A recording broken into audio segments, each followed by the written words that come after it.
What if events went differently in Spider-Man Across the Spider-Verse? What if the Marvel zombies had invaded the Spider Society in Across the Spider-Verse? What do you think would have happened? Welcome back, my fellow watchers of the Multiverse, to another brand new, highly anticipated Marvel's What If. And in today's Marvel's What If, we're going to be looking at Across the Spider-Verse and seeing what would have happened if the Marvel zombies had invaded. Now, this video, I couldn't have done it without Zachary. Now, Zachary is a Patreon member who actually requested me to do this video, and he worked with me on the video itself as a Patreon member. We do have these tiers starting at just $1 a month, so you can check it out. There's so many different benefits, but this video wouldn't be possible without Zachary, and a lot of his input on the ideas and how he wanted the story to go. But he also gave me 100% creative freedom because I also knew where I wanted the story to go and what to do with it. And that being said, I'm very excited to see what would happen. Now, if you guys haven't seen Across the Spider-Verse, I would highly recommend that you watch the movie before we go into this Marvel's What If, because there might be a couple spoilers. But that being said, my fellow watchers, let's get into the brand new Marvel's What If. Somewhere in the cosmos, Uatu, the Watcher, stood in all his glory as he beheld the various alternate timelines that existed. This multiverse, as many called it, was of multiple possibilities, and with each possibility that unfolded, perhaps the end of the multiverse was nearing. Uatu was in contact with the other Watchers when he noticed that there was something off. He felt it almost immediately, and before he could react, he could feel its power surging throughout the multiverse. There was nothing he could do. Something had attacked the balance of things, and he could do nothing to stop it. Worse still, he had no idea what it really was. But Uatu knew that with this powerful wave of energy that just spread across the multiverse, changes were going to take place. And he knew that these changes would be dangerous for the entire multiverse. Location: Earth 928, Spider Society headquarters. Miles Morales could see the anger in O'Hara's eyes as O'Hara attempted to prevent his teleportation. The last few moments had been really rough for Miles. He had just discovered a new villain known as the Spot, who threatened the multiverse. He had also encountered the love of his life, Gwen, and he encountered the other members of the Spider-Man community. But this was nothing compared to what he had experienced a few minutes ago. He had learned of the existence of canon events to every version of Spider-Man that should not be tampered with. He had also learned that the death of his father was a canon event, and his attempt to lash out had caused him to be locked up. But then, he was able to escape, and now he was here, trying to escape his own universe. In the process, Miles had found out that he was the original anomaly in the Spider-Verse, as his own Spider-Man, Peter Parker, died, and Miles got bitten by the radioactive spider. He also felt hurt that Gwen and Peter B. Parker had lied to him. He remembered bidding them goodbye before turning invisible and jumping off the train. Maybe he shouldn't have left things that way. But now there wasn't much time to be depressed. The teleportation process had already started, and Miles could see the energy force field surrounding him. As the particles around him were ready to teleport him, O'Hara continued to angrily bash the force field, hoping to end the process. At that moment, Miles immediately exchanged glances with Spider-Bite, Margot Kess. From the look on her face, he knew that she had just uncovered a way to end the teleportation process. However, in an emotional moment, Margot decided not to interfere, and Miles smiled, an affirmation, putting on his spider mask. However, little did he know that it wasn't going to be so easy. There was a sudden pause as a blue light emerged out of nowhere and swept across everyone in the room, instantly halting the teleportation process as electricity went everywhere. The blue electric shock threw everyone backwards, and they all landed with a thud. Miles particularly hit his back very hard. When they came to, they realized there had been another flash of light at the spot of the teleporter had been. When the light dissipated, they looked on in horror to the persons who were before them. They appeared to be the superheroes known as the Avengers. But this wasn't the worst part. They were zombies. Zombie Spider-Man, Zombie Luke Cage, Zombie Wolverine, Wasp, Colonel America, Giant Man, Black Panther all looked at the horrified spiders dressed in front of them. At that moment, all these beings could see food. Their hunger immediately kicked in, and in seconds, they roared and launched themselves on the still shocked spider heroes. O'Hara immediately reacted. He immediately signaled the Spider Society to fight back. At that instance, Miles no longer mattered to him. They had a new threat to combat. The Spider Society listened to the call of their leader and immediately attacked the Marvel zombies. And then, the fight of their lives began. During the fight, Miles had never felt more afraid in his life. He and a few other Spider-Men were positioned to fight a zombified Black Panther. As they attacked, Miles noticed that the one zombie bit one of them. To his shock, the victim began to scream in pain as he began his own horrifying transformation. This was the moment Miles realized that the zombie bite had the power to turn them into zombies. This was the last straw Miles could take. He immediately swung away, trying as much as possible to get far away from the attacking zombies. He did not want to die. As he tried to escape the chaos, he immediately remembered Gwen and knew he had to get to her to get out of here too. And as much as he was upset with her, he had to help her. As he proceeded to see how he could reach out to Gwen in the midst of the chaos, he felt a web attach itself to his leg and pull him across the hall. Miles' spider senses kicked in and immediately, and he landed on his 2 feet, taking barely 2 seconds to recover from what just happened and critically analyzing his attacker. This was the moment he realized that his attacker was no other person but the zombie incarnation of one of them, Zombie Spider-Man. "I don't want to do this," the Zombie Spider-Man pleaded. However, in his eyes, Miles could feel his hunger. Miles knew that he had to fight this monster and put him down. Zombie Spider-Man proceeded to launch himself at Miles. Miles immediately swung away, intending to avoid the vicious bite of Zombie Spider-Man. Of course, Zombie Spider-Man gave him a hell of a chase. It wasn't like Miles could defend himself, but he knew he could not risk close contact with the zombies without being bitten. As Miles Morales tried to escape, he suddenly felt webs around his legs, swinging him towards the wall. This time, Miles' spidey sense could not save him.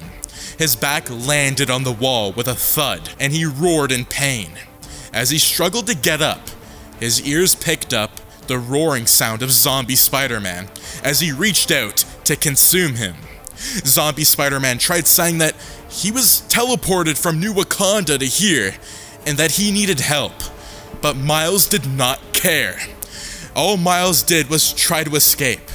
He suddenly felt webs around his legs again, and Miles closed his eyes, expecting a brutal attack. However, the next thing he heard was a loud roar from the zombie. He lifted up his head to see that the zombie's face had been covered with webs. He turned to Peter B. Parker, who was standing just a few meters away, and realized Peter had just saved his life. "Come catch me," Peter B. Parker said, immediately proceeding to swing away. The zombie Spider-Man followed suit. Miles, on realizing that Peter B. would be unable to take on a superpowered, zombified version of himself, quickly followed the duo. It quickly became a fight of 3. with Miles doing his very best to come between the three. Soon, all three were in close quarters combat, throwing punches and avoiding blows. Miles and Peter B were working hand to hand to fight zombie Spider-Man, with a leg swing from Miles and a tightly fisted punch from Peter B. Zombie Spider-Man was on the floor, his head rolled out of his body. Miles quickly turned to Peter B. Parker, taking a moment to wonder how he summoned all that energy to ensure his punch decapitated the zombie. Peter did not respond, he simply smiled, and then he fell to the floor. Miles gasped in horror as he ran towards Peter B. Parker. He held up the man. To his horror, realized there was a bite to his neck. Zombie Spider-Man must have bitten him. Miles did not know where the tears began to flow. Seeing Peter B like this reminded him of when Uncle Aaron died. It seemed to foreshadow his own father's death. Peter B gasped in pain and told Miles to take care of his wife and daughter.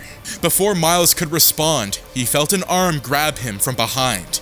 He wanted to fight back, realizing immediately that it was Gwen. She quickly grabbed him and told him that they had to get out of here. Before he could say a word, Gwen was pulling him out. Miles tried to struggle to return and do something. However, Gwen immediately called out to him that it was pointless. It was at this moment that he realized that his best chance to survive was to get the hell out of there. He held Gwen's hands and proceeded to run. The last thing he witnessed was another Spider-Man succumb to the bite. Location: Spider Society headquarters, Earth 982. O'Hara felt different. He could not describe it anymore, even if he tried. He could feel his strength had multiplied. He felt like a god now, far beyond the levels of any mere mortal, but at the same time, he could feel the burning hunger in his flesh. It was like nothing he had ever experienced. As soon as an unidentified zombie had bitten his arm, he had felt the hunger ravaging his body, like fire burning through his system. The hunger prompted him to do something horrible. In seconds, he had consumed more than 15 of his best men and women. And even now, the hunger still persisted. He turned to look at the hand of the woman he had just ripped apart. He had just eaten Jessica Drew, and all he could feel was immense pain. And somehow, the pain made the hunger even more effective. The guilt will pass away. He heard a voice call behind him. He turned to see Zombie Giant Man and Zombie Wolverine standing together, their eyes filled with nothing but hunger and a blue glow of determination. It was then he realized this was the only survivors from the 7 zombies that invaded their base. However, the only persons who were still standing in the room right now were the undead, and most of them still salvaged over the scrapped pieces of flesh in the room. Zombie Colonel America was also alive. Colonel America proceeded to inform O'Hara that there was no time to cry over transformations. He urged O'Hara to embrace the power that he has now, and urged him to accept his higher gifts, to see mere mortals bow and subject to him. Zombie Wolverine added that it was time O'Hara used his resources to do some real work. They needed to find food. And to that, O'Hara's original depressed look faded. All he had now was a look of determination and a smirk. He proceeded to walk towards the broken monitors. "We will never be hungry again," he laughed. Miles sat on the floor, his mind blank and his heart feeling nothing. All he could picture as he sat was the horrifying scene he had witnessed back in the base. The death of all those Spider-Men and women haunted him. Peter B. Parker's loss hit him the most. He could not understand the grief he felt, but he knew one thing was for sure: things would never be the same ever again. Gwen walked towards him, scratching her arms as she looked at him nervously. She took a seat beside him and placed a hand on his shoulder. Before she could say a thing, Miles immediately noted that they needed to find the other Spider-Man survivors. Before he could attempt to move, Gwen tapped his shoulder and told him there was something he needed to see. She pulled out her tablet and presented it to him. Miles' heart sank as he watched the video. He could believe he was actually watching something like this. But this was real. In the video, he could see zombie Spider-Man attacking the city. He could see them tearing the flesh of each person they encountered. And he could encounter them biting innocent civilians, turning them into deprived monsters. Gwen proceeded to note that she had access to the city's main camera stream. This way, through the city's security cameras, she could see everything. This was happening live, right now. Miles immediately held his breath and looked at her. "We need to find Peter's family," he said. Gwen instantly knew he was talking about Peter B. Parker. She immediately pulled out a bootleg portal watch, revealing she took it during the chase as the Spider Society headquarters. Location: Earth 616, Parker residence. Mary Jane smiled as she did the dishes, taking a moment to view the surrounding atmosphere through the window. There was something so surreal and beautiful about this environment, and she loved every second of it. She thought she could hear Mayday playing in the living room. Mary Jane only hoped that Mayday would not break something. And while it would have been a very adorable situation, MJ knew that she didn't have extra strength to clean up Mayday. At that moment, she heard a knock on the door. Mary Jane immediately signaled Mayday to get the door. MJ smiled as her ears picked up Mayday, opening the door with her web powers. It was expected, of course. She heard Mayday scream with delight, and Mary Jane decided to go check who was at the door. Mary Jane walked up to the door and noticed Gwen Stacy and Miles Morales standing by the door, their faces worn out and pale. She invited them, but they refused. They could not utter a word. At that moment, reality hit MJ. She fell to the floor, tears beginning to flow freely down her face. Mayday noticed the atmosphere and something in her changed as well. She sat down on the floor, her face bearing a distraught look.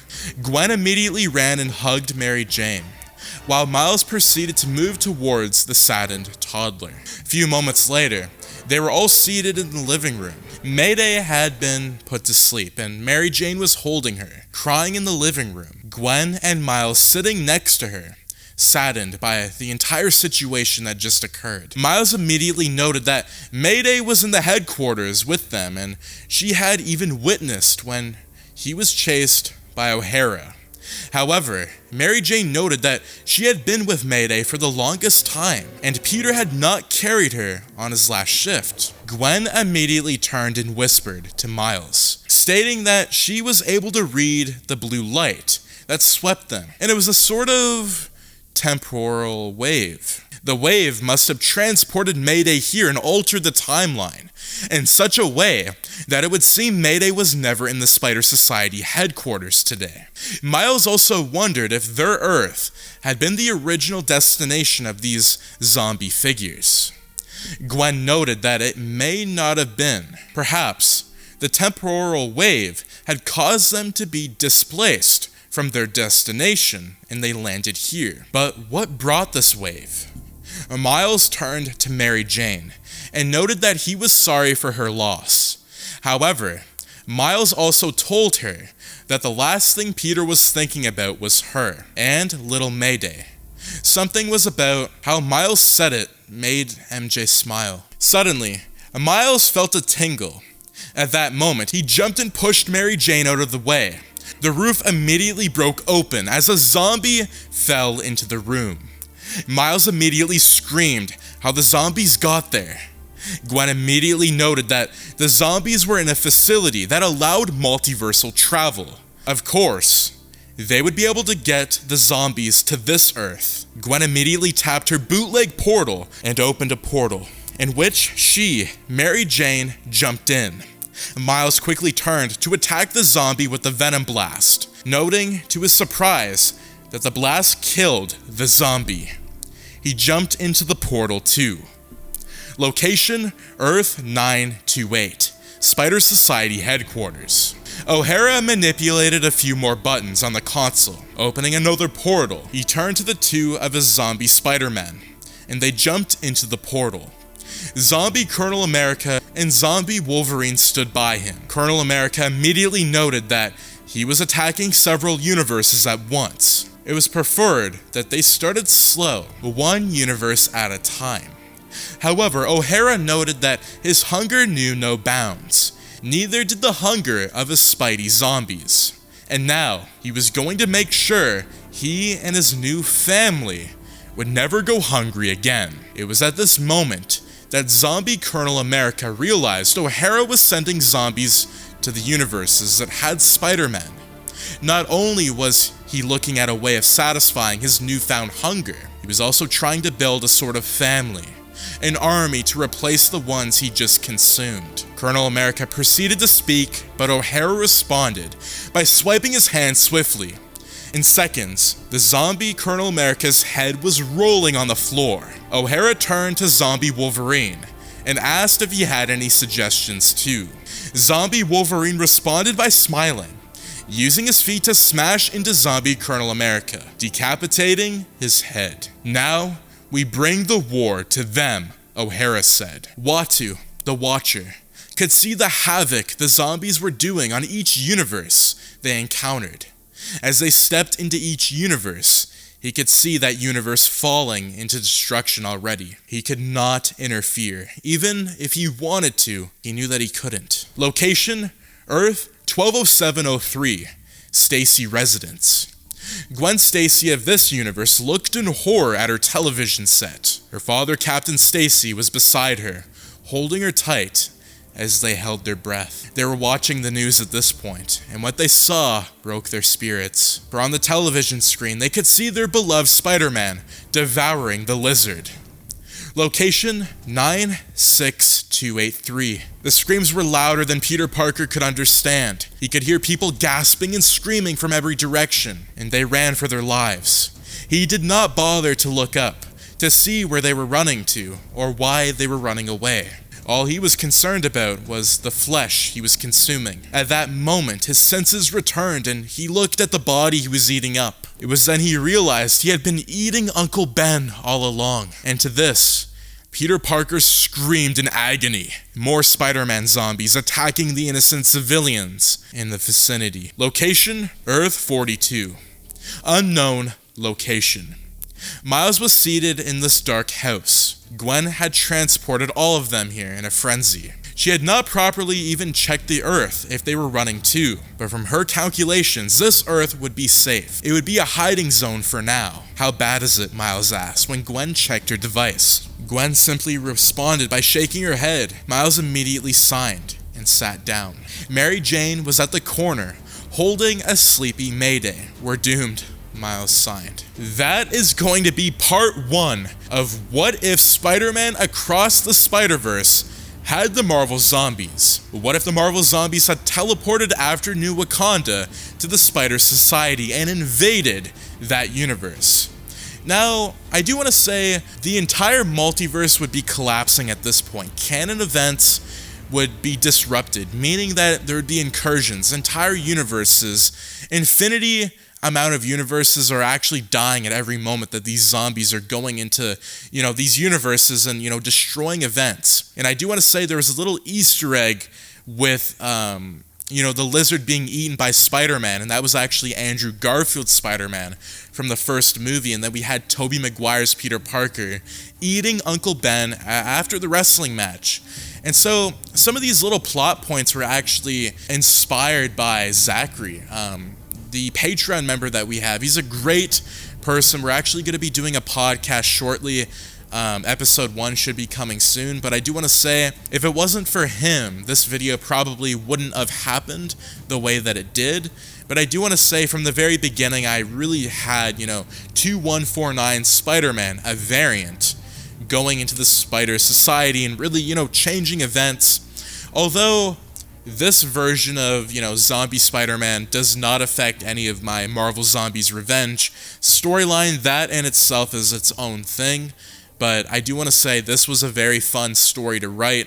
It was, it was different, and it really happened pretty quickly. The zombie virus spreads, and I do believe this could have actually happened, although, you know, the movie played out how it did. But the Marvel zombies were teleported throughout the entire multiverse, right? So if it did happen, and, you know, what would happen to the canon events? I do believe that, you know, the canon events, that's a whole different thing. They're going to be talking about that in Beyond the Spider-Verse, but for now, I really wanted to make this without, you know, having a lot of the canon events being like, oh, well, this can't happen because, you know, it's a canon event for, like, the headquarters scene is technically a canon event at this point. It was probably meant to happen, so it's going to be interesting to see, you know, what we get in Beyond the Spider-Verse, and I do want to say a lot of people saw my video from 2 years ago. What if Peter Parker had lived in Spider-Man Into the Spider-Verse? And I think that storyline, I predicted a lot of Across the Spider-Verse, I think, with, you know, Peter Parker was never supposed to die. And I didn't really predict that, but if he didn't die, I think, you know, a lot of things would have changed. I really enjoyed the movie. It was great. I loved Across the Spider-Verse, and I really wanted to do Marvel Zombies What If because I'm a very, very passionate fan about Marvel Zombies. I mean, I even did the alternate ending, Marvel Zombies Revenge, and so I thought I was obligated to, you know, do this video. I do want to say a part 2 is in the works. It's going to be coming out shortly. But again, thank you so much for tuning in to today's video. Do make sure to subscribe, like, share, and turn those notifications on so you and your friends are all up to date with the latest content. That being said, thank you so much for tuning in, and I'll see you in the next video. Peace out.